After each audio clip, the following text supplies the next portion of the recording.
Youth Media, the light of young Africa.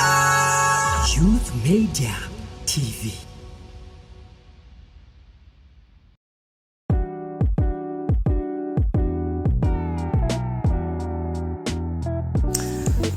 Ndabahaye mwiriwe na mwaramutse bakunze ba Youth Media TV n'ikigo c'imiti kama Menabo Medecine Naturelle Burundaise.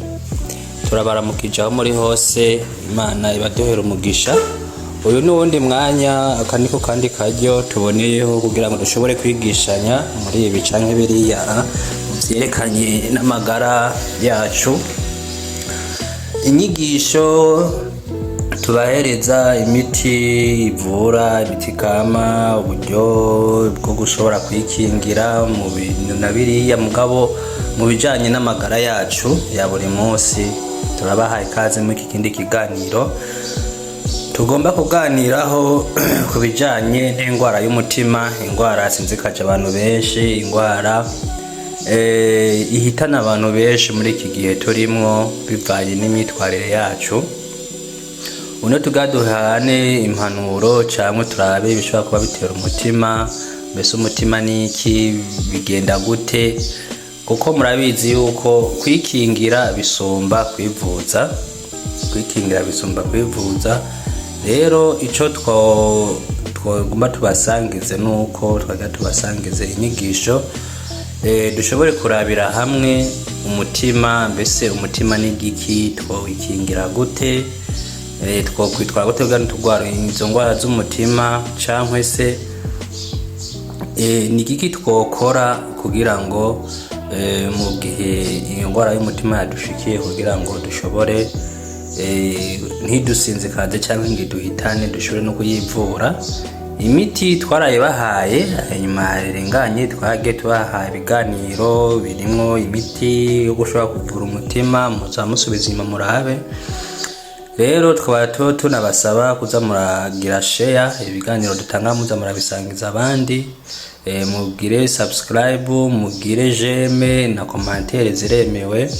Kaze rero kugira ngo dushobore kwigira hamwe ku kintu kijanye n'umutima. Rero umutima ni giki? Urya umutima ni igihimba gikomeye cyane mu mubiri w'umuntu. Novuga yuko ni gice ahanini ya mu bice bigize umubiri w'umuntu naco kirimwo, kuko iyo gihagaze umuntu nawe yahita abura ubuzima. Urumva ni igihimba gikomeye cyane gose, umuntu bakwiye kwitwararika. Kandi muri ibi bihe turimwo, umutima ugiye kuraba uzusanga urwaye abantu benshi bivanye n'ubuzima bwa misi yose tubayemwo. Umutima rero kenshi inyama ifite akamaro ko gutwara amaraso mu bice byose by'umubiri. Uyu mutima rero novuga yuko ari pompe, kuko ni pompe ijejwe gusunika amaraso yagarura mu mutima ikoresheje imitsi y'amarteri n'amavene, ya mitsi itwara amaraso, aho n'iyindi yagarura isubiza mu mutima, no gukwirakwiza amaraso yuzuye umwuka wa oxygene hamwe n'intungamubiri zirimo ivyunyunyu, amavitamini, ibintu byose. Urumva umutima ko kazi ukora mu mubiri w'umuntu. Kandi ashobora umutima urakora no gusubiza amaraso atagiramo oxygene, akayatwara mu bihaha, amakaza afise oxygene, gusohora imyanda mu mubiri ry'amaraso usanga arimwo acafuye. Umutima n'ukora uburyo bwose kugira ngo ushobore no kuyungurura ajya amaraso aze gusubira mu mubiri ameze neza. Rero mu bintu umubiri ujejwe n'ivyo gutwara oxygene mu maraso n'intungamubiri, gusukura amaraso atagira oxygene, kugabanya imyanda mu mubiri. Ivyo nivyo umutima ushinjwe mu mubiri w'umuntu, canke niko kazi ukora ka misi yose. Umutima rero ni inyama ikora mu buryo bw'umurongo, novuga automatiquement.